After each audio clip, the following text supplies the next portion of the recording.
জিন ধরলে ওরকম হবে না। জিন ধরলে গায়ের মধ্যে র্যাশ উঠবে, চোখের কোলে কালি হয়ে যাবে, অস্বাভাবিক কথাবার্তা আচরণ করবে, খাওয়া দাওয়ার পরিমাণ বেড়ে যাবে।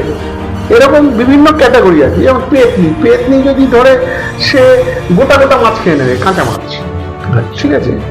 শাকচুন্নি ধরলে গোটা গোটা মাছ এবং গোটা গোটা মুরগি খেয়ে নেবে, কাঁচা কাঁচা। এরকম অভিজ্ঞতার সম্মুখীন হয়েছে? হ্যাঁ, এরকম হয়েছে। এটা হয়েছে বোম্বেতে। আচ্ছা। হ্যাঁ, মহারাষ্ট্রে একটা জায়গায় আমি গিয়ে একটা ওখানকার আদিবাসী মেয়েকে ছাড়িয়েছি, ঠিক আছে। তো এগুলো হচ্ছে বিভিন্ন ক্যাটাগরির জায়গা। এবার ক্যাটাগরিগুলি যেমন আমাদের যেমন সংসার আছে, প্রেতদেরও সংসার আছে।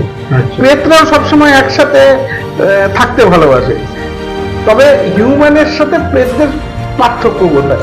প্রেত সবাইকে মেরে দেয়, হিউম্যান মানে। বুঝতে পেরেছি।